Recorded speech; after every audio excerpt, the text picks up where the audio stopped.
ኤላ አውቶ የተባለው ካምፓኒ በራሱ የሶሻል ሚዲያ ገጾች ላይ ይሄንን ጽፎ አየነው። ሲጠቃለል እንዲህ ይላል። የዛሬ 5 ዓመት ገደማ መኪና ያስመጣልኛል ብላችሁ ብር የሰጣችሁኝ ኢትዮጵያውያን የላዳ ባለ ንብረቶች ጊዜው በማይታወቅበት ወቅት ውስጥ መኪና ሰጣችኋለሁ ወይን ብራችሁ መልስላችኋለሁ እያለን ያለው። እዚህ አካባቢ እንግዲህ የሶሻል ሚዲያ ግፊቱ ጨምሯል።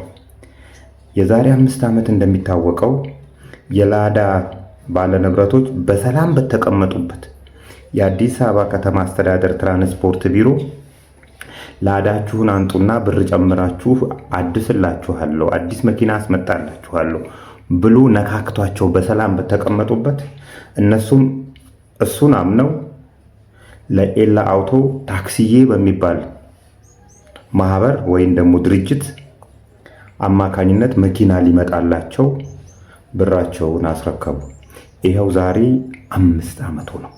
5 ዓመት ኤላ አውቶ ብራችሁን መልስላችኋለሁ የሚለው እንግዲህ የዛሬ 5 ዓመት 39 ብር $1 በሚመነዘርበት ጊዜ የሰጡትን ብር ነው ዛሬ መልስላችኋለሁ የሚለው። እንዴት ነው ጉዳዩ ጎበዝ? 5 ዓመት ሙሉ ስሰራበት የነበረውን ብር እዚች ሀገር ላይ ባለስልጣናት ወይም ፖለቲካል ፓርቲ ነው የሚያስተዳድረን ወይስ ባለሀብቶች ናቸው? እንዳሰኙ አባገነን ባለሀብቶች ለዛው የሚያስተዳድሩ?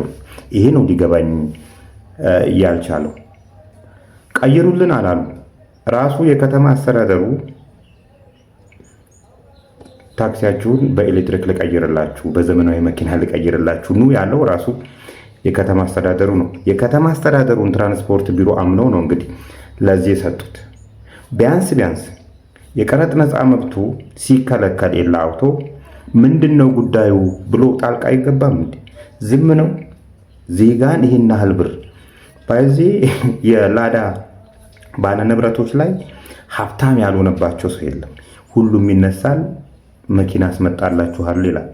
መኪናዎቹ ያረጁ ናቸው፣ መኪና ይቀየርልኛል ብሎ ስንት ዓመት የሸቀለው ሄዶ ያስረክባል። ኤላ አውቶም የዚህ አይነት በህጋዊ መንግስት ጣልቃ ገብቶበት ኑ ብሏቸው ራሱ መንግስት ኑ ብሏቸው ብር አውጥተው ሰጡት። የዛሬ 5 ዓመት የተሰጠ ብር እስከ ዛሬ ድረስ ወይም ብራቸውን ወይም መኪናቸው አልሰጣቸው። በእርግጥ የኤላ አውቶ በተለያዩ ማህበራት የተሰባሰቡ ሰዎች በራሳቸው የራሳቸውን ችጋር ራሱ መሙላት ያልቻሉ ናቸው። በጊዜው የማህበራት ሊቀመንበር ወይም ጻፊ ነገሮችን እንዲያበርዱ ኤላ አውቶ መኪናቸውን ይሰጣቸዋል። የሆነ ነገር ይጀመርና ያቆማል። ከዛ ሌላ ማህበር ደግሞ ይቋቋማል። እንደገና እነዛ ማህበራት የሆነ ቁልፍ ሰዎች ይሰጣቸዋል፣ ይሄዳል። ከዛም በኋላ ድሬዳዋ ይሄዳሉ። እንደዚህ እየተባለ ሲበርድ ሲነሳ ነው ዛሬ ደረሰው። ዛሬ ደግሞ በቃ ኦፊሻሊ አምኖ ወይም ብራችሁን ወይም መኪና ሰጣችኋለሁ። በምን አግባብ ነው ብር የምትሰጠን? በምን አግባብ ነው መኪና የምትሰጠን? የተገለጠ ነገር የለም።